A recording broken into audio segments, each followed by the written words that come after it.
ริญพรญาติโยมทุกคนทุกท่านไทยเสาร์วันที่19 กุมภาพันธ์ 2566เป็นวันศีลวันพระเราก็สมาทานศีลกันระลึกถึงคุณของศีลศีลานุสติวันพระก็มาระลึกถึงคุณงามความดีศีลมาประพฤติปฏิบัติธรรมศีลเป็นตัวป้องกันความชั่วร้ายในจิตใจมาระลึกถึงข้อบัญญัติต่างๆเอามาสอนเจ้าของปานาเนี่ยปานาติปาตาระลึกถึงเมื่อผิดศีลอย่างแน่นอนก็ทบทวนระลึกถึงศีลพระก็ระลึกถึงศีลทบทวนเรื่องกันละลงโบสถสวดปาติโมกข์สวดศีลนั่นแหละ227ทบทวน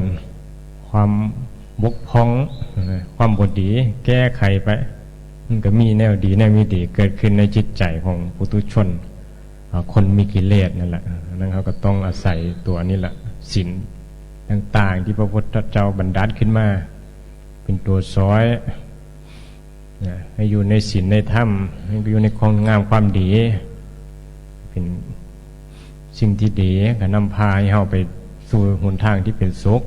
เนี่ยมันมีมุมมองที่ถูกต้องกันมันก็เฮ็ดบ่ยะนะเฮ็ดดีนี่เฮ็ดบ่ยะได้คนดี ว่ามันรักษาศีลไม่ได้เนี่ยคนเฮ็ดยะเนี่ยล่ะคนโสเห็นว่าเฮ็ดยะเฮ็ดดีมีใดเฮ็ดโสนี่เฮ็ดใดได้ไปหาค่าปลูกค่าป่าการกบการเขียดการหนูคือเมื่อคืนนี่ก็การหนูเห็นป่ะเฮ็ดง่ายเอาสวดมนต์ฟังธรรมก็ไปหาการหนูยิงฆ่าสัตว์เฮ็ดง่ายนี่ไม่เฮ้เขามันตั้งสวดมนต์นี่โอ้ยว้าวไม่เฮ็ดยะได้ไปการหนูแล้วโอ้คักว่าการเขียดคักจับกบจับเขียดแนวสิ่งไม่ดีเขาว่าดีเขาว่ามีความสุขอันนั้นแหละคือมุมมองแต่ละคนเขาก็ว่าดีของเขาดีในทางเสพดีในทางมันชินบางเทื่อเขาก็ไม่ได้ศึกษาว่ามันดีหรือไม่ดีแปลว่าบางเทื่อเขาไม่ได้เรียนรู้นะเรียนรู้ถือผิดหรือว่าบุญบาปโสดีอย่างเนี้ย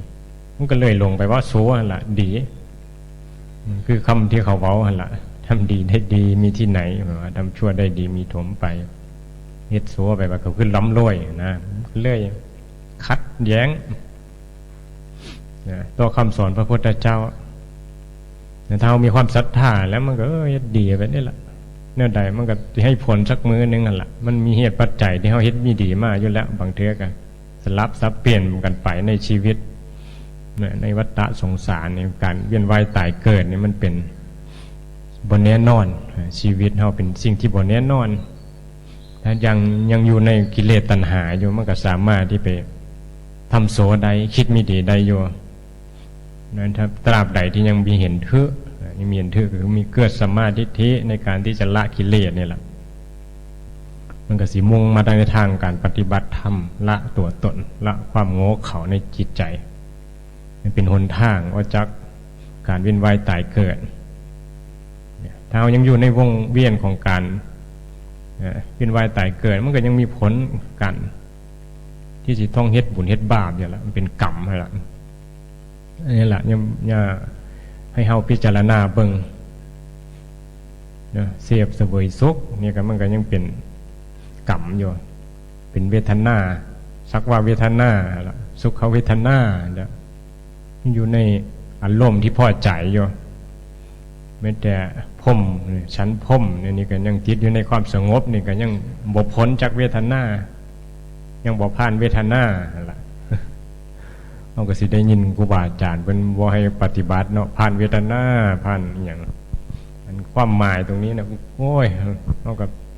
น้อยคนสิเข้าใจได้คำว่าเพียรผ่านเวทนาเดี๋ยวเพิ่นเอาไปผ่านหรือมีเฮอกายมันทุกข์นะเป็นหนังให้มัน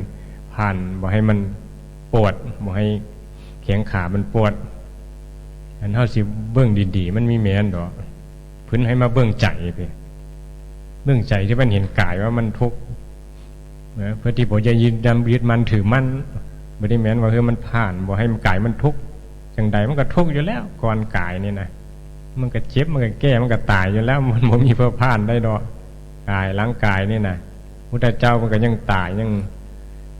เหมือนเจ็บยังหิวเพียงแต่ว่าเพิ่งกำหนดเบิ่งความทุกข์ที่เกิดจากกายนี้มันเป็นย้อนหยังนะเพื่อแยกออกโอ้มันมาพี่มันอยู่ในใจพี่น้องความยึดมั่นถือมันในสิ่งต่างๆเฮ็ดให้ใจเป็นทุกข์เนี่ยใจมันบ่มีความรู้มันบ่มีปัญญาในการที่จะแยกความสุขความทุกข์ว่ามันเป็นธรรมชาติธรรมดาที่เกิดขึ้นความโง่หลงในความเป็นสัตว์โลกจึงยึดถือกันในสุขในทุกข์บ่เยอะเจอความทุกข์เจอแต่ความสุขนี่เป็นธรรมชาติของโลกเนี่ยบอกก็แสวงหาวัตถุเข้าของเงินทองเพื่อความสุขทางกายเพื่อว่าใจมันก็สิได้เสพนะมันก็มีความสุขนั่นแหละความสุขของสัตว์โลกมันต้องอาศัยกามรูปเสียงกลิ่นรสต้องบอกศึกษามันก็ทุกข์อยู่ในนี้แหละเฮาเห็นหยังก็ทุกข์เห็นหยังก็สุขเห็นหยังก็เสพเห็นหยังก็ปรุงคิดไปเนาะมันหยุดได้อยู่บ่ความคิดมันหาแต่เรื่องมันหาแต่แนวปรุงแต่งให้มีอาการทางจิตใจอยู่ซื่อๆมีเปลี่ยนได้จิตใจคนเพราะนั้นแหละเพิ่นจังว่าให้มาฝึกหยุดความคิดด้วยการมีสติงั้นเลือกรู้อารมณ์รู้อาการรู้ความนึกคิดปรุงแต่งแนวใดมันดีเฮ็ดไปมันก็พิจารณาไปมันยึดอยู่ว่าแนวดีนะเบิ่งไปแหละมีแม้นว่าบีให้เฮ็ดดีบ่ให้เฮ็ดหยังเลยบ่ว่าหยุดมาเบิ่งเจ้าของหยุดมาหันมาศึกษาตัวเองนี่แหละเรียกว่าหันมาศึกษาธรรมะก็คือหันมาศึกษาเจ้าของเนี่ยครูบาอาจารย์มันก็ชี้เข้ามาเนี่ยแหละชี้เข้ามาหาเจ้าของนั่นแหละอันเดียศึกษาเข้าไปแล้วมันในกายในใจมันไม่ได้อยู่ในสถานที่มองนั้นมองนี้ดอกเหมือนครูบาอาจารย์เพื่อสิดลบันดาลให้เฮาดับทุกข์บ่ให้เฮาเป็นทุกข์ได้มีแต่บ่แนวทางไปฝึกเอาเนี่ยวิชาเนี่ยพระพุทธเจ้าเป็นให้เฮามาเรียนรู้แล้วก็มาฝึกเอาเนี่ยเพิ่นก็ฟังธรรมมาเพิ่นก็มาฝึกครูบาอาจารย์ก็ฝึกก็เห็นก็มาแนะนำต่อไปแนวทางปฏิบัติในนี้เด้อเฮาจังพ้นทุกข์แม้เรามาโดนบันดาลเนี่ยเฮาแล้วก็มาให้ชี้แนวทางอุบายต่างๆให้เฮาได้เป็นซื่ออะไรก็เป็นซื่อกระตุ้นให้เกิดสติเห็นบ่รูปแบบข้อวัดหรือศีลคือกันน่ะศีลนี่ก็เป็นตัวครอบคุมจิตใจที่มันคิดเบียดเบียนคิดไม่ดีให้มันคิดดีควบคุมเห็นบ่อย่าไปคิดแนวมันมีดีมันเป็นทุกข์ต่อเจ้าของอะไรนะเบื้องเนี่ยนะแต่ทุกอย่างกับมันคือมาสอนใจเจ้าของให้พบเจอแต่แนวดีๆแนวสุขอะไรเห็นบ่อันนี้เขาไปมีพยายามที่จะเรียนรู้แล้วก็ฝึกฝนเจ้าของมันก็เลยทุกข์อยู่ตลอดไปบ่แก้ไขมุมเบื้องเข้ามาก็มีแต่เบื้องวันนั้นเบื้องวันนี้สิไปแก้ไขจัดการนี่ใส่เห็นบ่นี่แหละชนะอย่างกับชนะคนเป็น100 คนมันก็มีพอมาชนะใจเจ้าของพระเจ้ามันก็ยังว่าอยู่ใจเจ้าของให้มันนิ่งๆสงบสุขนี่สิเอาไปเอาชนะผู้ใดได้เนี่ยคือเก่งซำใดคือสิจะชนะเขานะในใดก็ตายคือเก่านั่นแหละจะสิวินได้อย่างนะความหลงยึดมั่นเป็นตัวตนตัวกูนี่แหละมันให้มันอยู่เหนือความโง่หลงในการที่จะหาอย่างมาเสพนะเขาเอื้อนว่าเป็นธาตุตกเป็นธาตุของตัณหามันเนี่ยคำว่าเป็นธาตุของตัณหาก็ยังอิงอาศัยนะอิงอาศัยสิ่งนั้นสิ่งนี้เพื่อกูสิมีความสุขเห็นป่ะนั่นแหละธาตุพระพุทธเจ้าพระอรหันต์เจ้าเพิ่นอยู่เหนือธาตุตัณหาบ่มีอีหยังมาล้อให้เพิ่นสุขได้นั่งเอาละดีนั่งลากข้ามัดยัวมาไปเสพกามนำโอ้ยมีความสุขเด้อแล้วพระอรหันต์มีแต่ปุถุชนนี่แหละแม่นบ่นางแบบงาม คนงามอยู่ใสญาติเดียวจีบเดียวเพิ่นอย่าใดมาเสพนะมันเป็นได้ไหนเดี๋ยวแตกต่างกันจิตฉะนั้นจิตนี่มันฝึกได้คัดเก่าได้นะทุกคนนะมันก็มีจิตกันหมดล่ะมีความทุกข์มีความสุขอันเดียวกันตัวกิเลสแต่เพียงว่ารูปล้างลักษณะล้างกายนะเป็นเพศหญิงเพศชายเนี่ยมันแตกต่างกันอยู่ภายนอกเดี๋ยวภายในมันก็ความรู้สึกอันเดียวกันที่เจออย่างก็พอใจบ่พอใจสุขทุกข์อันเดียวกันหมดนะกิเลสตัวเดียวกันหมดโลภโกรธหลงนะความเป็นตัวเฮาคืออุปทานขันธ์นั่นแหละนี่แหละเหตุของทุกข์ดังนั้นคนว่าฝึกเป็นอย่างมันสิบ่พ้นทุกข์บ่ได้มันสิเอามาอ้างว่าบุญน้อยวาสนาน้อยภาระน้อยอันนะมันมีแนวทางโย่ที่จะฝึกเมื่อรวมตัวไปมีผัวมีแม่มีอย่างเกี่ยวข้องมันกับมีทางฝึกได้โย่มันไม่ได้อยู่ในข้างนอกมันอยู่ในใจฮันที่ความเข้าใจนั้นเห็นบอกศึกษามาเข้าใจได้มันกับเพี้ยนระลึกรู้ตัวกับสิ่งกระทบแต่ว่าอยู่ในวัดมันก็คือว่าหันหลังมันก็สิ่งเกี่ยวข้องมันน้อยมันมีแต่เสื่อกระตุ้นให้มีสติมันบอกถ้าอยู่ในโลกเขาก็สิ่งเกี่ยวข้องคือว่าเปรียบเสมือนศัตรูมันหลายจะมาทางด้านใดทางตาทางหูทางรูปทางเสียงนี่เด้เห็นบอกอันนี้กิเลสสติบทท่านกับเพอไปแน่แหละหายจมแน่มันก็โลไหลไปแต่อยู่ในนี้ในวัดนี่บัดมีสติเนี่ยก็ได้สงบเงียบแต่ก็เผลอไปได้เผลอว่าตัวกูหลงนี่ก็ได้ขึ้นกันได้มันเลยมีไปใส่มาใส่ขึ้นกันได้เป็นป้าเป็นชีว่าสบายละสบายเราก็เลยมีได้ประมาทนะไม่ได้ภาวนามันยังบ่ผ่านความพอใจในการมาอยู่ในเพศนี้ว่าผมมีภาระสบายเนี่ยมันก็มันยังมาติดความสบายเห็นบ่เนี่ยมันก็เป็นกิเลสเนี่ยนะกันบ่เพียรใช้ปัญญาละความสบายนี่เนี่ยเป็นอย่างว่าให้ผ่านเวทนาคือผ่านความพอใจและบ่พอใจปฏิบัติเพื่อบ่ได้เอาอย่างนะบ่มีเพื่อเอาอย่างทั้งความพอใจบ่พอใจทั้งสุขทั้งทุกข์ทั้งความสงบทั้งความหลุดพ้นนะบ่เอาบรรลุธรรมก็บ่มีไผบรรลุเนี่ยเบิ่งมันไปมันสิจะเป็นแนวใดนะฮะให้มันเหมือนความรู้สึกต่อสิ่งต่างๆให้มันเหมือนอารมณ์นะอารมณ์มันเกิดขึ้นมาโหมันเนี่ยเหมือนอารมณ์มันมีอยู่แล้วล่ะอารมณ์แต่ว่าเฮาบ่โลมกับมันน่ะมีอารมณ์ต่างๆมันก็มีความพอใจสิ่งต่างๆล่ะเอ็ดถือเอ็ดผิดเว้าเตือนกันไปโดยเจตนาดีเมื่อว่าเบิ่งเจ้าของก็ยังผิดคนนั้นเฮ็ดผิดนี่เฮ็ดถือคุยกันได้เปิดใจต่อกันได้เนาะมีจิตที่เมตตาต่อกันมันก็ไม่ได้ปิดบังกันเลยก็มีแต่มีมุ่งความดีมันบ่มีอย่างเคียบแข้งใจนะบ่มันบริสุทธิ์ใจมันว่างมันสิมาสร้างไผฮักไผ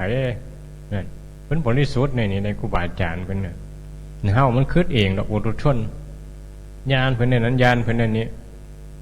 ใจเฮามันมีกิเลสหนาเด้มันคิดจกหลอกแจกแหลกเนาะมันก็เลยญาณเพิ่นนั่นแหละเพราะฉะนั้นตั้งสติไว้เข้ามาอยู่ในวัดในว่านี่มันให้มันอยู่ในกรอบของคุณงามความดีอยู่ในความคิดที่ดีไปนั่นแหละเป็นตัวซอยให้เฮาได้พัฒนาจิตขึ้นวันพระก็ได้มาธรรมทานได้มาฟังธรรมได้เรียนรู้ไปดีกว่าไม่ได้เรียนรู้ดีกว่าไม่ได้เข้าใจอย่างหลงอยู่ในโลกทำมาหากินกับเพชรป้าเป็นสัมมาอาชีพบ่เบียดเบียนนะอาชีพกับบ่เบียดเบียนก็เป็นทั้งมรรคทั้งโลกทั้งธรรมบ่ได้โกงบ่ได้เบียดเบียนเพราะนั้นเกิดกรรมเจ้าของนั่นแหละสิเฮ็ดหยังก็ย่าไปเฮาเฮ็ดนี่ตัวเจ้าของนี่แหละได้รับไม่ได้แม้นว่าเพื่อได้รับเนาะสิโกงเขาสิเฮ็ดไม่ดีกับเขาผลสุดท้ายเจ้าของก็ได้สิเว้าร้ายเสียเขาด่าเขาเจ้าของก็ได้รับสิ่งที่เจ้าของเฮ็ดนะสังเกตเมื่อเวลาละเว้าให้เขาก็ทุกข์คือกันเด้เนี่ยกับกรรมเจ้าของคิดไม่ดี มันก็เห็นอยู่เนาะเห็นอยู่ว่าหายเขาเป็นทุกข์ก็ยังจะหายเห็นอยู่ว่ามันมีดีเดี๋ยวมันก็อดบ่ได้นี่แหละมันขาดการเรียนรู้ที่จะยับยั้งในการพิจารณาในความรู้สึกนึกคิดมันบ่เห็นโทษมันก็เลยบ่มีความตั้งใจที่จะขจัดความเห็นผิดวงนี้เราก็สิพยายามปรึกษาเจ้าของไปแหละถ้าหากเข้าใจอีหลีนะการนี่แหละครูบาอาจารย์มันจังมาให้ถ่ายทอดให้เฮาเข้าใจเนี่ยหลักการปฏิบัติเนี่ยให้เบิ่งเจ้าของให้มีสติกับเจ้าของการภาวนามันไม่ได้ยุ่งยากอย่างดอกเป็นอย่างเพิ่นจังว่าให้ภาวนาพุทโธเบิ่งลมหายใจอย่างเฮ็ดงานกับภาวนาได้อันนี้มันก็พื้นฐานคนที่หมูเหลืองเงินมันสิเฮ็ดได้แนวใดเฮ็ดงานมันก็เกิดไปทางอื่นเห็นบ่แต่ฝึกได้โยมมีสารเพิ่นละเว้าละสอนบ่เบิ่งลมหายใจเบิ่งมีสติเบิ่ง ว่ามันจะมีตัวเฮ้าเนี่ยอันนี้มันก็ง่ายขึ้นกันแหละนะจริตคำเว้ามีหลายรูปแบบต่างๆหามาเตือนเจ้าของนะคือมันมีสติในปัจจุบันนะว่ามันสุขมันทุกข์แนวใดก็เบิ่งอารมณ์มันนะความระลึกนั่นแหละที่ว่าเพิ่นให้บริกรรมนี่ก็เพื่อว่าให้มีสติหรือเฮาสิคิดหยังก็ได้เฮามีสติกับปัจจุบันน่ะบ่จำเป็นต้องพุทโธก็ได้ระลึกหยังก็ได้ให้มันเห็นอารมณ์เจ้าของเห็นความรู้สึกเจ้าของในขณะนั่นมันไม่ได้ตายตัวดอกว่าจะต้องเอาพุทโธจะต้องเอายุบหนอป้องหนอจะต้องเอาขึ้นหลวงพ่อว่ามีแม้นเพิ่นก็แค่เอาอุบายมาให้เฮาคิดพิจารณา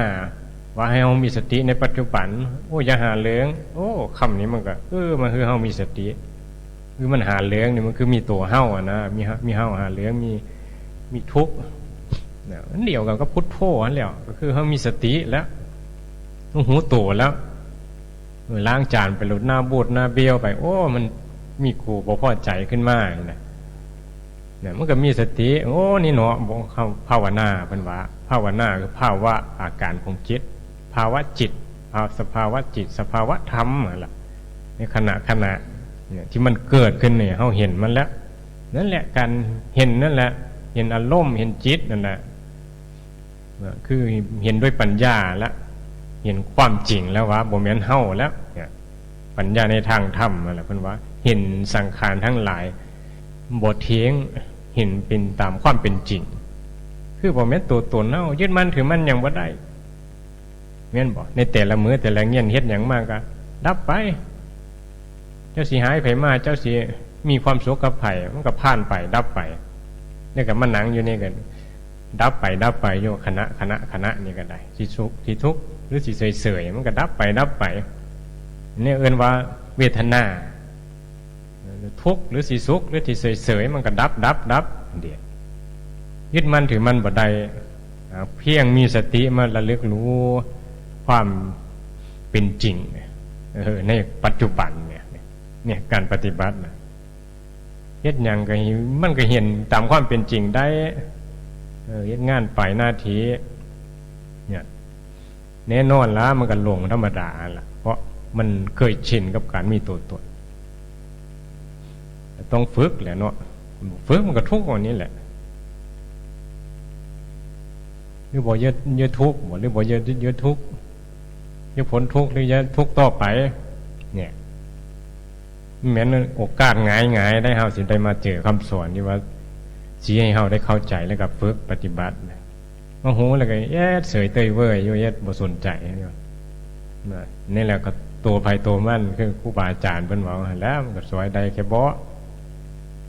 มันก็โดยความเมตตาปรารถนาดีพยายามมากระตุ้นมาให้กำลังใจกันส่งเสริมกันในการปฏิบัติธรรมบ่มีหยังดอกคนเฮาเกิดมาแล้วก็มันสิมีหยังอยู่ด้วยกรรมด้วยเวรกันฮักกันสร้างกันอยู่เนี่ยมีแต่การสร้างกรรมให้เดียว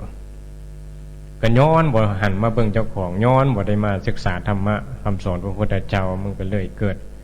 ตัวกูตัวเขาอยู่ของกูของมึงแบ่งกันอยู่นี่แหละที่ให้ที่หน้าที่ดินที่ดอนเอามาลงว่าเป็นของเฮาอีหลี ที่ดินสุดท้ายเจ้าของก็กลายเป็นดินถือเขาเผากลายเป็นดินที่เห็นได้อย่างไปเจ้าคนบ่ได้เกิดความเข้าใจในชีวิตบ่ได้สลดสังเวชย้อนบ่ได้ฟังธรรมบ่ได้น้อมใจฟังมาเท่าใดมันก็บ่ซึ้งในธรรมเข้าแน่อ้อแน่คือไม่ญาติเว้าหั่นล่ะเข้าอยู่จักน้อยเพิ่นว่าว่าธรรมะเข้าอยู่จักน้อยก็ยังดีอยู่ดอกเข้าฮะนะมันนั่นได้พิจารณาแน่กระตุ้นแน่มันก็บ่คือเดียวคนก็ว่าหั่นล่ะมันก็อาจสิสักมื้อมันเข้าใจได้คือว่าหั่นล่ะเพียงแต่ว่าเฮายังอ่อนในเส้นทางนี้ฉะนั้นครูบาอาจารย์เพิ่นจังส่งเสริมให้สาธุที่คนเข้ามาโบสถ์ที่คนมาสนใจธรรมะเรียนรู้ปฏิบัติธรรมนะอันนี้แหละเป็นสิ่งที่ยากที่คนทั้งหลายเขาบอกให้ความสนใจเนาะนอกจากผู้ที่เห็นทุกข์ผู้ที่เข้าใจอยากปฏิบัติถึงแม้สิบอกเข้าใจมันก็ยังดียังอยู่ในกลุ่มที่สิเข้าใจได้ดีก็ออกจากกลุ่มนี้มันบอกกลุ่มไปอยู่ในกลุ่มกิเลสมันก็เสียแต่เรื่องซื่อตรงนั้นละมันก็บ่มีทางที่จะเข้าใจยิ่งขึ้นไปแหละถึงแม้เขาสิบอกเข้าใจแต่เขาอยู่ไปมันก็ค่อยซึมซาบไปอันเดียวพิจารณาไปกายมีแม่นเฮาใจมีแม่นเฮามีแม่นคนอย่างนี้แม้มีแม่นแม้เฮาพอมีแม่นพอเฮาอย่างเงี้ยเมื่อก็สิค่อยพิจารณาไปแล้วมีแม่นแนวใดนะเห็นบ่ปฏิบัติมันยังบ่มีเพื่อปฏิบัติดอกนะมันก็สิค่อยเข้าใจไปมันเป็นคำเว้าที่มาให้เฮามีสติยังมีความเป็นเฮาเพื่อละขันธ์ห้านี่แม่นแล้วมันก็เลยง่ายเลยบ่ต้องเฮ็ดหยังเลยบัดนี้เฮ็ดงานไปเฮ็ดหยังไปก็เลยเป็นการปฏิบัติโดยบ่มีเฮาปฏิบัตินะมันเลยนี่แหละความเข้าใจตรงนี้แหละมันเลยเป็นจุดพลิกจิตนะจุดพลิกจิตอีด้านหนึ่งมาเฮ็ดแบบปล่อยวางเพื่อสิหายเพื่อสิได้เพื่อสิส้มโอ้ยมันบ่จะยุ่งกับไผเลยไป แล้วแต่สู่โลดว่านะแล้วแต่เขาแล้วแต่เพื่อเนาะมีพอมีแม้คือว่าหั่นแหละบ่มีพระพุทธเจ้าพร้อมมีพระพุทธพระธรรมพระสงฆ์มีแม้นก็มีมาเป็นสื่อแต่เมื่อเขาถึงอิหลีมันบ่มีในสมมุติมีเอามาใช้ในการดำรงในรูปแบบต่างๆส่งเสริมกันเนี่ยถ้าพวกเขาถึงอิหลีพระอรหันต์อิหลีบ่ได้มีอย่างในใจเพิ่นเนี่ยเห็นความว่างเห็นเนาะแต่เฮายังมีเฮากับพระเจ้ามีเฮากับพระพุทธเจ้าอยู่มันก็มีเมนแหละมันเหมือนตัวตนในการที่จะมีเฮากับหยังแต่ก็มีคือแบบโลกเขามีตามสมมติแต่ทางวิมุตติแล้วมันก็บ่มีหยังเห็นเนี่ยเพิ่นพยายามชี้การปฏิบัติให้เข้าถึงจิตที่มันบ่มีอย่างนั่นแหละเนี่ยทางผลโลกเนี่ยธรรมโลกุตตรธรรมเนี่ยธรรมะที่อธิบายถึงที่ให้เฮาหลุดจากการเป็นการมีการได้อย่างนั้นมันก็ในระดับที่ว่าต้องใช้ปัญญาในทางธรรมะประเภทนี้คือว่าหั่นล่ะแต่ถ้าประเภทโลกียะก็อีแบบหนึ่งก็มีตัวตนนั่นแหละทางโลกียะก็สอนให้ปฏิบัติสอนให้มีศีลมีธรรมสอนให้เฮาได้บุญได้กุศลมีอานิสงส์แน่นั้นแน่นี้นะคนก็สิหลายในทางนั้นในทางที่มีตัวตนในทางสัตว์โลกถ้าบอกเข้าใจทุกข์ได้มันก็สิมีหลงในการที่เฮาสิได้อีหยังสักอย่างนี่แหละถ้าภาวนาอิหลีมันก็มีเฮ็ดหยังไปตามโลกเขานี่แหละเฮ็ดไปปกตินี่ละอยู่กับโลกปกติแต่ในใจมันไม่ได้คิดคือโลกเขาบ่ได้คิดคือคนนะบ่ได้คิดคือคนว่าคิดคือไปคิดเหนือคนเนาะคิดให้ผลจากโลกคิดสิบ่ได้อยู่ในโลกคิดสิบ่เกิดนะมันคิดมันจะเสียบมันเสพนี่มันคิดจะเกิดอยู่นี่มีตัวตนอยู่นั่นเห็นบ่มันอยู่ในจุดแห่งความคิดเฮาทั้งหมดล่ะความพอใจ มันก็เป็นเหตุของความพอใจความยินดีนั่นก็เป็นเหตุของทุกข์กันนั่นแหละมันป้าน้ำกันนั่นแหละสุขทุกข์เอาแยกแยะให้มันเป็นเวทนานั่นแหละมาสรุปลงกันพุทธเจ้าผมก็มาสรุปให้อยู่เดี๋ยวว่าเวทนาสักว่าเวทนาดังนั้นให้เขาผ่านให้เขาศึกษาจิตใจที่มันยังไปติดคล้องอย่างโยนะให้สุขเขาก็ยังไปเตะทุกข์เขาก็ยังไปยึดยังไปหลงเฮ็ดแนวมีดีเฮ็ดบาปนี่มันสินำมาซึ่งความทุกข์เฮ็ดดีมันก็นำมาซึ่งความสุขแต่ว่าทั้งสุขทั้งทุกข์อย่าไปยึดติดแต่ให้เน้นย้ำในการทำความดีนะนี่สำคัญตรงนี้ดังนั้นผู้ภาวนาเป็นเขาก็บ่เฮ็ดโสดอกเฮ็ดดีไปแล้วบัดนี้มีเจตนาที่ดีไปเพราะว่าบางเทื่อเฮาก็ยังมีถึงจุดหมายในการหลุดพ้นเอาก็เอายังมีเสบียงก็คือความดีแม่นบ่อาจจะไปเกิดในภพภูมิที่ดีฝึกไปใจจิตใจมันดีมันก็มีม่านมีอย่างหลายๆมากระตุ้นมายั่วโยนให้เฮาคิดไม่ดีเยอะแยะมากมายดอกในโลกนี้มันสิมีตัวกระตุ้นเนี่ยแต่ใจเฮาเข้มแข็งพอมันก็มีวันไหวแล้วเนาะมีแม้มานั่งแล้วก็ว่าเจ้าของเก่งพอไปเจอกระทบสิ่งนั้นผู้นั้นผู้นี้เฮ็ดให้พอใจว่าต้องทุกข์เนี่ยมันมีแม้นเลยนั่นน่ะว่าเจ้าของภาวนาเก่งนั่งมดมือก็ได้มดคืนก็ได้มันมีได้ภาวนาอยู่ในการนั่งภาวนาคือภาวะของจิตใจที่กิเลสมันลดลงอยู่บ่นั่งไปเป็น100 ปีเจ้าก็ยังบ่ผ่านเวทนาเจ้ายังไปติดในความสงบคือเทวดาคือฤาษีนั่นดีนั่นก็นั่งโง่อยู่ยังมีขู่พอใจในความสงบอยู่คำว่าผ่านเวทนาผ่านสุขผ่านทุกข์ผ่านความพอใจบ่พอใจในสิ่งต่างๆที่เฮาตาเฮากระทบหยังหูเฮาได้ยินหยังนี่เฮารู้สึกแน่ใดก็เว้าไปได้เว้าว่าดีมีดีนะแต่ในใจนั่นอย่าไปมีตัวตนสุขทุกข์นะโอ้มันคือสิเฮ็ดหญ้าแท้น้อว่าฟังไป คือสิเฮ็ดหญ้าแท้น้อโอ้เขียนได้บ่น้อเฮ็ดไปโลดนะมันทางพ้นทุกข์ให้เนาะฝึกไปแหละอดทนเอาฟังเอาเนี่ยว่านี่มาอยู่วัดจำศีลนี่วันพระนี่ฝึกเนี่ยแหละเนาะจาก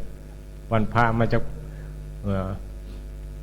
ทิศหนึ่งมาเท่านึงอย่างดีบอกฝึกให้เจ้าของมันได้บุญกุศลเพิ่มขึ้นนี่มันไปทางกิเลสมันหลายโพดไปทางโลกหลายร้ายเพื่อไม่ทางธรรมเข้ามาแน่ข้านั้นข้านี้เอาว่าเดียวดอกบาจารย์ว่าภาวนาอยู่เงินก็ได้เป็นแห้งได้ใจแห้งบ่จะมาวัดเลยนอนภาวนาก็ได้เลยนอนดีว่ากูเขาไว้ละแห้งสบายไปเต็กแห้งกิเลสแห้งได้ใจด้วยเพิ่นก็เว้าว่าให้กำลังใจว่าเนี่ยใดกับภาวนาได้เหมือนแหละแต่ผู้มีความเพียรอิเลียเจ้ากันไว้บุกบั่นในการฟังความเพียรแหละเนาะแนวหาแห้งหาอุบายที่จะให้กิเลสมันลดลงไม่แม้ว่าภาวนาสบายแล้วก็นอนภาวนาเอาอย่างเดียวหนังก็มีหนังจักเถอะย่างจงกรมก็มีย่างแนวครูบาอาจารย์พาเฮ็ดก็มีแม่นเนี่ยมันก็ยังมีความเห็นที่บ่ถูกต้องแต่ว่ามันเฮ็ดหยังกับภาวนาใดนะเฮามีเฮาบ่ต้องมีสติอีหลีอยู่บ่ซะเวลาเฮาเฮ็ดหยังเฮามีสติอยู่บ่เนี่ยต้องมีสติอีหลีได้กับโลกมันจังสิเห็นอารมณ์เจ้าของชัดเจนนะขนาดมาอยู่วัดขนาดก็ตุ้นกันอย่างนี้ก็เมชี่แม่พามกันยังขาดสติเมชี่ก็ยังหายเดี๋ยวได้อยู่วัดพระก็ยังตีป้าเดี๋ยวได้น่ามาเรียนรู้คำสอนพระพุทธเจ้าคือว่าละบางคนเข้ามากับมันก็ไม่ได้มีข้อมูลให้ศึกษาเนาะมันก็แตกต่างกันนี่แหละมันก็อยู่ในเหตุปัจจัยต่างๆที่เฮาสิได้มารับซื่อที่เป็นความจริงแล้วก็ให้เฮ็ดให้เฮาเกิดปัญญามันก็เป็นบุญของตัวเฮาหั่นล่ะแต่ว่าถ้าเฮาบ่เอาไปพัฒนาต่อมันก็อยู่คือเก่าในนี้แหละมันก็บ่ได้แก้ไขใจเจ้าของมันก็บ่ไปใส่คือเก่าคือกัน บ่ได้หาอุบายให้เจ้าของได้พัฒนาจิตผู้เศรษฐีมหาเศรษฐีทั้งหลายในครั้งพุทธกาลมีเห็นบ่เพิ่นทิมสละละสมบัติเพราะเพื่อเข้ามาฝึกจิตทั้งนั้นแหละหาอุบายให้เจ้าของได้ฝึกจิตไม่ได้แม้นอยู่ในเฮือนในซ่านอุบายเพิ่นมันเป็นทางหนทางมันเป็นเส้นทางที่จะให้เกิดสติเกิดสมาธิเกิดปัญญามันเป็นหนทางพ้นทุกข์เนี่ยทางโบสถ์นั้นผู้ที่บรรลุธรรมมันจังขอโบสถ์กันหมดแม้แต่โขนตัญญะยัสสะนี่นะเห็นบ่สารีบุตรโมคคัลลานะโอ้โบสถ์แหละมหากษัตริย์ทั้งนั้นแหละเศรษฐีทั้งนั้นแหละไม่ได้แม้นยากจนคือเฮาดอกมีแต่ทันเศรษฐีทั้งนั้นแหละโบสถ์น่ะยังกามยังหลายตัวเนี่ยโอ้ยจะอย่างน้อยๆยังน้อยก็ยังอะไรว่อนฆ่านั้นฆ่านี้ยุงยะมันบ่มีศรัทธาพลังธรรมก็ว่าล่ะแล้วก็อ้างว่าบุญน้อยวาสนาน้อยนะมีแต่มาโทษเจ้าของก็ย้อนนี้น่ะมันบ่มีบารมีนะบ่มีกำลังใจที่จะสละทุกสิ่งทุกอย่างเพื่อธรรมะมันก็เลยบ่พ้นทุกข์จักเถอะมันบ่เห็นกิเลสเจ้าของนั่นล่ะมันยังติดหันติดนี้มันยังจะเสพหันเสพนี้อยู่มันยังคิดแบบโลกเขาเนี่ยมาทางธรรมแล้วมีแต่บ่ให้ทิมให้วะให้ว่างเดี๋ยวก็ตายแล้วเห็นบ่ที่มีหยังคนเกิดมากันมีแต่มาสร้างกรรมสร้างเวรอยู่ในนี้บ่หลงในกิเลสตัณหากันโยพยายามยกจิตอ้อด้วยการเข้ามาแสวงหาพระธรรมมีง่ายได้มาวัดมันก็ยังตีกันทะเลาะกันขึ้นเบิ่งเอาล่ะในวัดก็ได้ผู้บาอาจารย์สอนเท่าใดก็ยังมีฟัง คือหมามันกัดกันนี่เราไปแยกเนี่ย มันไปแยกมันดูมันกัดเห่าพุ่นแหละเห็นบ่คนหายเดียวตีเดียวนะอย่าไปยุงนำเด้อปล่อยรวดยงโง่ให้เขากัดกันรวดเอาเสียยุงน้ำเพื่อได้เพื่อจะเฮ็ดอย่างที่เฮ็ดได้บ่แล้วเส้นทางพุทธเจ้าก็บ่ตามคำพุทธเจ้าล่ะผู้บาอาจารย์เพิ่นก็พาดำเนินไปแล้วก็ย่างเฮ็ดคือเก่ายังทุกข์คือเก่าก็ว่าเดี๋ยวแต่แล้วแม่นบ่มันคิดมีดีกับผู้นั้นยังฮักผู้นั้นยังสั่งผู้นี้อยู่ปรุงแต่งไปด้วยอำนาจกิเลสเจ้าของนั่นแหละไปเบิ่งผู้อื่นเห็นผู้อื่นนี่นั้นคิดไปหมดต่างๆนานาจักไปคิดไปเฮ็ดไปเลยเนาะเว้าก็ได้เรื่องของเขาก็ไปเก็บเอามาคิดว่าคนเฮาน่ะมันบ่ได้มาเบิ่งเจ้าของคือว่าถ้ามาเบิ่งเจ้าของมันก็เอ้ยมันก็สิโอ้ยโลกนี่มันวุ่นวายอีหลีว่าคนนี่มันวุ่นวายอีหลีเว้ยเห็นสิ่งเดียวกันเนี่ยว่าได้เขาว่าคิดคือเฮาคิดน่ะ100คนละ100ความคิดเนี่ยเราฟังธรรมคือกันนี่ฟัง100คนก็100ความคิดจักเข้าใจบ่เข้าใจเห็นบ่เนี่ยนี่ว่าได้หมดคือสิเข้าใจคือเดียวเหมือนนั้นก็ฟังธรรมบรรลุกันหมดแหละก็ฟังธรรมพุทธเจ้ากันมีผู้บรรลุแน่ผู้บ่บรรลุแน่เนี่ยย้อนสติปัญญาหั่นล่ะย้อนบารมีที่สะสมมาก็ย้อนเจ้าของเฮ็ดแหละบารมีก็ละย้อนเพื่อสิมาซอยให้บุญหลายวาสนาหลายก็เจ้าของสร้างเอาความเห็นเอาครูบาอาจารย์กันแค่มาชี้ให้วิธีการสร้างบารมีแบบนี้ทานะบารมีก็คือการให้ทานทำบุญตักบาตรก็เป็นสารสละเป็นให้มันเป็นบารมีนี่มันเป็นกำลังใจในบุญกุศลศีลบารมีก็มารักษาศีลให้เป็นบารมีเนี่ยบารมี10อะไรเห็นบ่นี่คัมมะบารมีคือการออกบวชการอดจากกามเนี่ยมีขันติมีความอดทนในทางธรรมอดทนมีมันอดทนทั้งโลกอดทนทำมากินอดทนกับผัวกินเหล้าอดทนกับคนบ่ดีนี่แม่นอดทนคือทางนะมีดีมาอดทนน้ำมันอย่างอดทนเพื่อพ้นทุกข์เป็นตาอดทนโยเนี่ยว่าอาจารย์ป้าเย็นนี่อดทนหนังสมาธิฟังหนังฟังธรรมนี่โอ้ย อ้ยคือสิเทียดโดนได้กูหิวนี่แหละอดทนน่ะสร้างขันติบารมีเงินว่าโอ้ยกูหิวเขาเด้เว้าดนเนี่ยอดทนมีไรนี่แหละเอาฝึกเบื้องใจเจ้าของนี่มันเป็นแนวคิดเมื่อเรามีความอดทนเราเจอสภาพสถานการณ์อย่างที่บีบคั้นมันก็สิทนได้แหละว่าใจมันยอมรับว่ามันอีหยังบ่แน่นอนดอกชีวิตมันบ่แน่นอนมันต้องเจอเหตุการณ์สักอย่างบ่มีกินสักมื้อโลกแตกขึ้นมาบ่มีกินเด้ตายบ่จิตคนมันเร่าร้อนก็ตายแหละเมื่อล้มคือพระมหาชนกนี่บ่โอ้ยตายเมื่อล้มแล้วกูตายแน่นอนเนี่ยซุ่มบ่มีปัญญาก็บ่ยอมว่ายน้ำหนียอมตายพระมหาชนกเพิ่นโอ้ยบ่ได้ยอมผิดตายง่ายๆเห็นบ่แล้วผู้มีความเพียรวิริยะอดทนว่ายไปเรื่อยๆจะฟังก็บ่เห็นนั่นน่ะเทวดามาสอยเห็นบ่นี่ความดีความอดทนความขยันนี่ทางคุณงามความดีแม้เพิ่นอยู่ในกลางทะเลเพิ่นก็ยังอธิษฐานอุโบสถศีลบ่เบิ่งเอา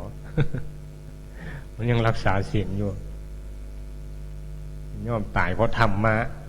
เฮาเสียโอ้ยยอมตายเพราะกิเลสคนอาหารมีแซ่บก็หายเดียวไปซื้อร้านอาหาร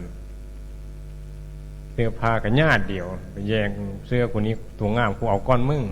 แย่งกันซื้อเดียวพุ่นน่ะเพิ่นจะได้โอ้อวดเดียวแข้งเดียวเรื่องนี้กิเลสนะนี่มันตายย้อมกิเลสโอ้ไปมีกิ๊กเมียไปมีกิ๊กมึงตายนะยึดติดกันเห็นบ่มีความสุขกับสิ่งนี้ถ้าพัดพากจากสิ่งนี้ไปก็เป็นทุกข์เราจะต้องพัดพากจากทุกสิ่งทุกอย่างนะมีความรักมันก็ต้องพัดพากจากความรักก็เป็นทุกข์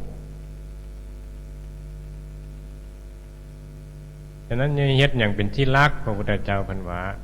เพราะความรักมันเฮ็ดให้ทุกข์ความรักคือความยึดความหลงนั่นแหละ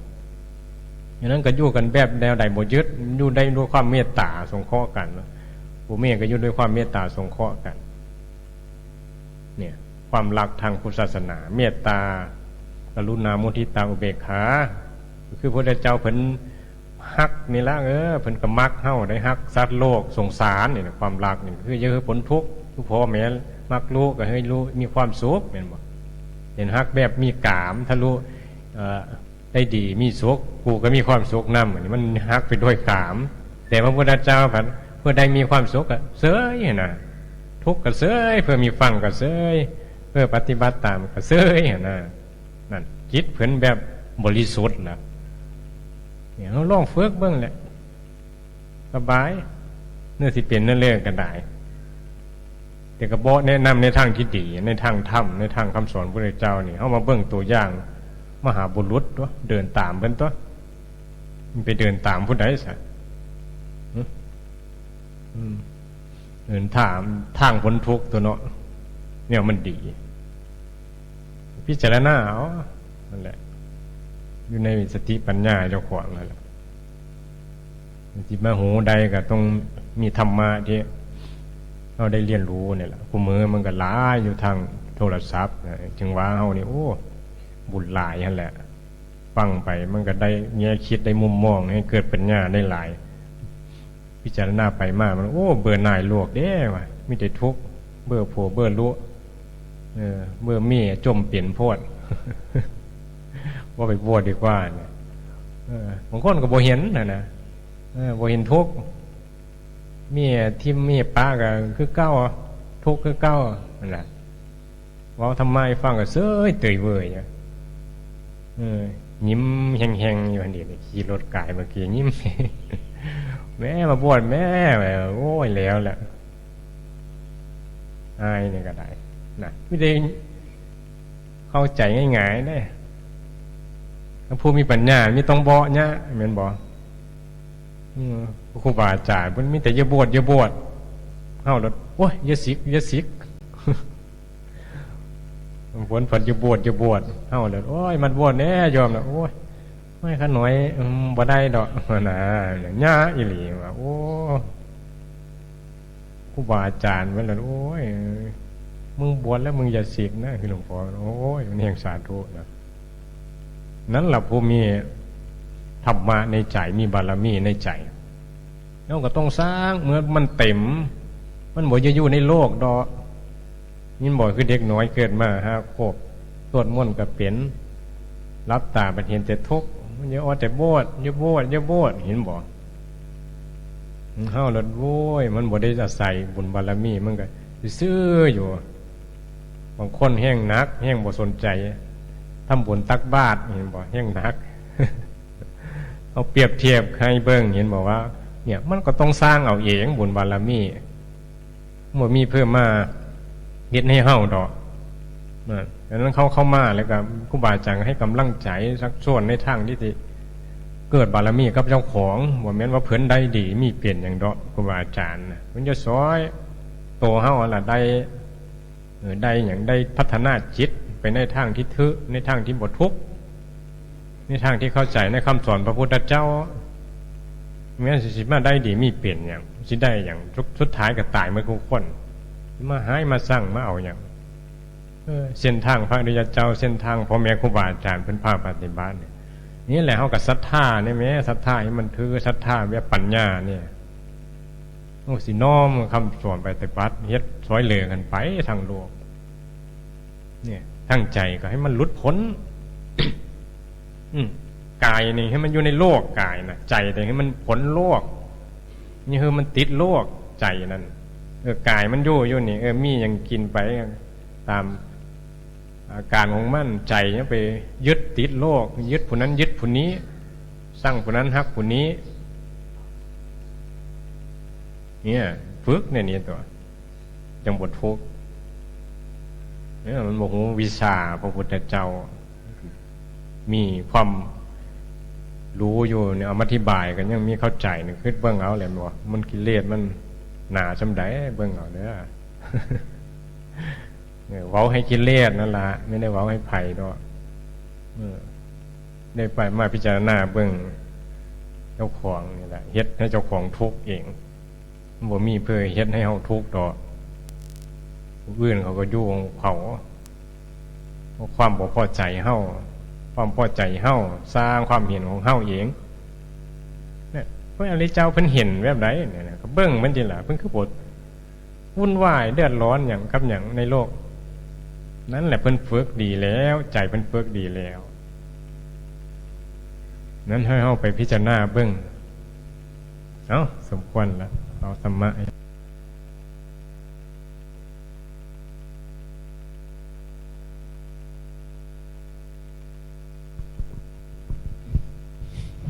เรียนพรเด้อญาติโยมทุกคนทุกท่านทักทายเสาร์วันที่21 กุมภาพันธ์ 2566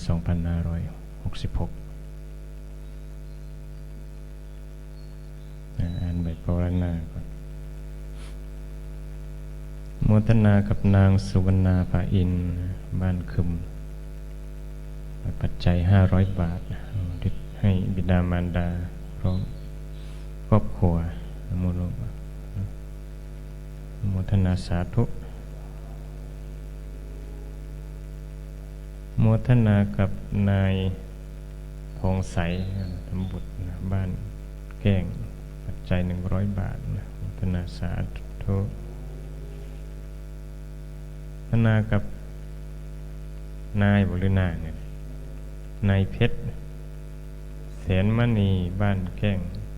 ปัจจัย100 บาทโมทนาสาธุทำไปนะโยมเนาะทำบุญสะสมบุญนั่นแหละคนเฮามันก็ต้องมีที่พึ่งได้บุญเป็นที่พึ่งของสัตว์โลกตราบใดยังเวียนว่ายตายเกิดยังบ่หลุดพ้นก็ต้องอาศัยการทำบุญอาศัยความดีเป็นที่พึ่งไปมีความศรัทธานั่นนี่แหละเอากระเฮ็ดความดีเชื่อในบุญเชื่อในบาปเชื่อในกรรมมันว่าเฮ็ดดีได้ดีเฮ็ดโสได้โส ฮ็ดเฮ็ดดังก็ได้ผลแนวนั้นนั้นผู้มีศรัทธาก็เลื่อมใสในคำสอนพุทธเจ้าเฮาก็มานี่แหละประกอบกรรมดีมันก็เป็นหนทางอีกทางหนึ่งของไปทางสุขกันละทางสุขติแต่ก็ยังคงเกี่ยวอยู่กับความเป็นสัตว์โลกพุทธเจ้าเพิ่นก็ยังบอกอยู่ว่ามันยังก็เป็นไปตามกรรมโยถ้าอยากปฏิบัติให้พ้นทุกข์อีหลีพ้นจากการเวียนว่ายตายเกิดอีหลีก็ต้องมาภาวนาคือการปฏิบัติธรรมคือการฝึกจิตนะปฏิบัติกรรมฐานนะพุทธเจ้าเพิ่นก็นี่แหละออกมาบวชปฏิบัติกรรมฐานการงานของจิตใจนั่นแหละมันหลุดพ้นเป็นพระอรหันตสาวกเป็นพระอรหันต์พอดีผู้เป็นพระอรหันตสาวกก็คือสาวกก็คือผู้เดินตามคำสอนเพิ่นไม่เป็นพระอรหันต์หรอกเพิ่นเป็นอรหันต์พุทธเจ้านะบ่มีตรัสรู้เองเป็นผู้รู้เองตรัสรู้ชอบได้ด้วยพระองค์เองวันนี้อรหันตสาวกนี่ก็มาตรัสรู้ตามอย่างพ่อแม่ครูบาอาจารย์หลวงปู่หลวงตาเพิ่นก็มาเรียนรู้ตามปฏิบัติตามเฮาคือกันละเฮาก็มาเรียนรู้ตามแนวทางหนทางพื้นฐานของสัตว์โลกเฮาก็มาเรียนรู้ไปโยมการเวียนว่ายตายเกิดมันมีอีหลีบ่เฮ็ดสัวได้สัวอีหลีอยู่บ่บุญบาปมีจริงบ่สัตว์นามีบ่สัตว์ที่แล้วมีบ่เนี่ยมันก็ได้เรียนรู้ได้ศึกษาไปได้บัดนี้โอ้มันมีอีหลีเนาะมันก็ละเอียดขึ้นไปได้บัดนี้มันก็สิมาเรียนรู้อีหยังบัดนี้ถ้ามันรู้ว่าสัตว์นามีการเวียนว่ายตายเกิดมีมันก็มีแต่เห็นแต่ความทุกข์เด้การเกิดนะมันมีแต่ทุกข์ได้บัดนี้เห็นชาตินี้แค่ชาตินี้มันก็ยังทุกข์ซ้ำนี้แหละเป็นยังมันสิบ่มีปัญญาสอนเจ้าของบ่ให้มันทุกข์ต่อไปอีกแนวใดโอ้มันก็เยอะปฏิบัติธรรมแล้วมีปัญญาแล้วมันก็สิค่อยพิจารณาไปละแต่ก็อาศัยพื้นฐานอาศัยความดีอาศัยการให้ทานเพื่อหยังท่านเพื่อละเพื่อความยึดมั่นถือมั่นโอ้มันมีอานิสงส์บางนี้อานิสงส์ของการให้ทานเพื่อไปเป็นไปเพื่อการฝึกจิตนะผู้มีความฉลาดได้เนี่ยให้ทานเป็นไปเพื่อการละกิเลสทำบุญเป็นไปเพื่อการบ่เอาบุญนะเห็นบ่เนี่ยมันก็สิมาตรงกับคำสอนครูบาอาจารย์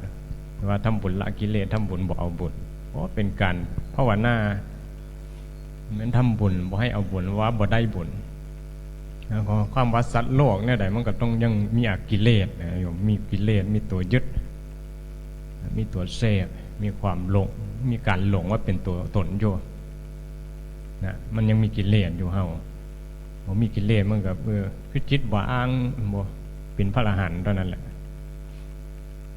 จังว่าบางเทื่อคนที่ว่าบ่เข้ามาวัดพระน้อยยังปล่อยว่างบ่ได้ไปวัดบ่ได้ดอกนะ